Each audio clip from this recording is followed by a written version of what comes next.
Mutant Turtles! Shredder's Revenge. The original Teenage Mutant Ninja Turtles games are some of the best 2D side-scrolling beat-em-ups of all time. So imagine my excitement when I found out that .mu, who brought back Streets of Rage 4, a long-awaited sequel to some of the other best 2D side-scrolling beat-em-ups of all time, were bringing back Teenage Mutant Ninja Turtles with Shredder's Revenge. Throw that in with the fact that I'm a pretty big Turtles fan in general, and yeah, I was pretty excited. But is it good? Well, let's find out. Hi guys, DPX here, reviewing today Teenage Mutant Ninja Turtles Shredder's Revenge. Now before we get started, you know what to do, but like this video, subscribe and hit the bell, leave a comment, or I will throw you into a sewer.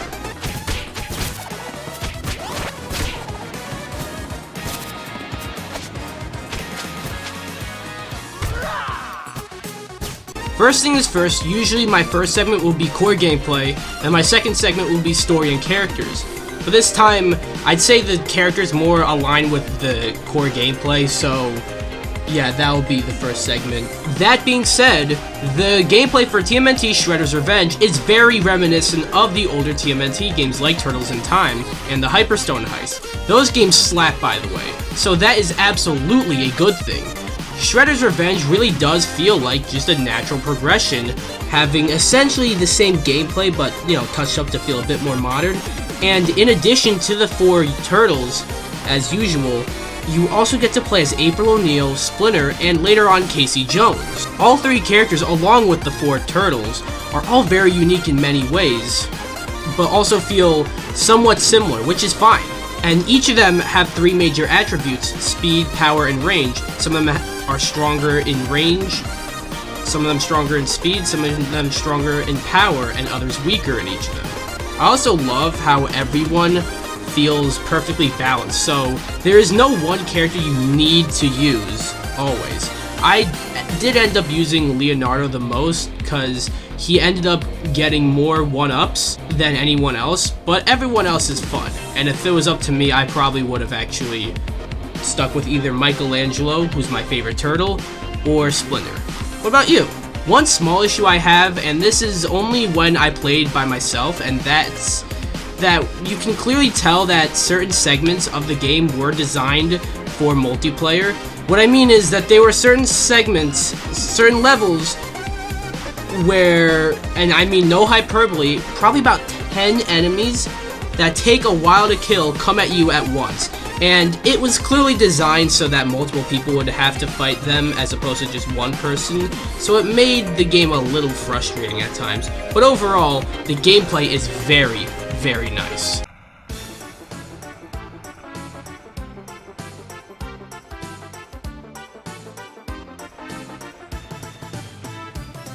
In TMNT Shredder's Revenge, you have to take down Shredder as he seeks revenge. Seriously, that's just about as far as the story goes for this game, really.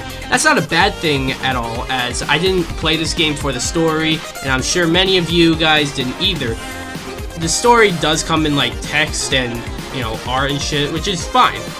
I'm not counting this against the game, just in my reviews, you know, I have a segment for story, and, you know, this game does have a story, but I don't have much to say on it, so do have to mention it, but yeah, it's fine.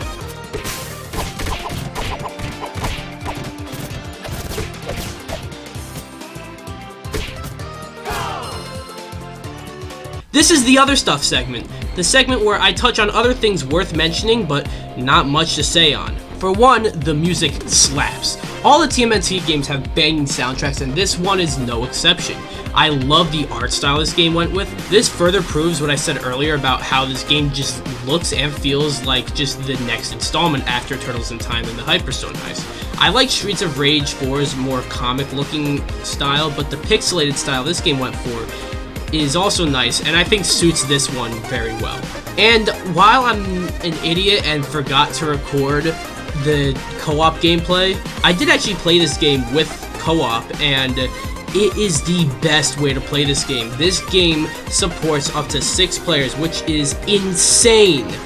If you have a couple of people to play this with, definitely play this with them. As for other issues, I do find the level design to be a bit too similar, just a bit, to some of the older games, but at the same time, it doesn't bother me that much. And also, it is pretty short. You can beat it in like 3 hours, but I'm not counting that against the game because this game is about $25, so I'd say it's well worth the price. TMNT Shredder's Revenge is just an absolutely fun-ass game. This one goes super Irma.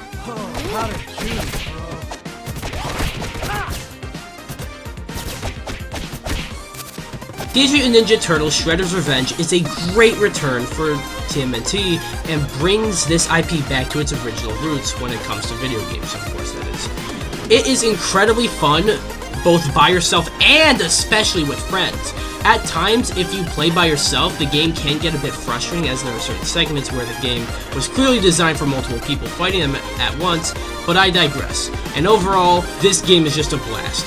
I'm gonna give Teenage Mutant Ninja Turtles Shredder's Revenge a 9 out of 10. Don't sleep on .mu, guys, you know? After Streets of Rage 4 and Windjammers 2, which I didn't even review that game slaps. And now this, if they announce that they are reviving a dormant franchise, it's usually a good sign. Well, that was my review for TMNT Shredder's Revenge. If you have this game, please get this game. This game's so good. But yeah, let me know down below. Anyways, be sure to subscribe or I will throw you in a sewer. Bye!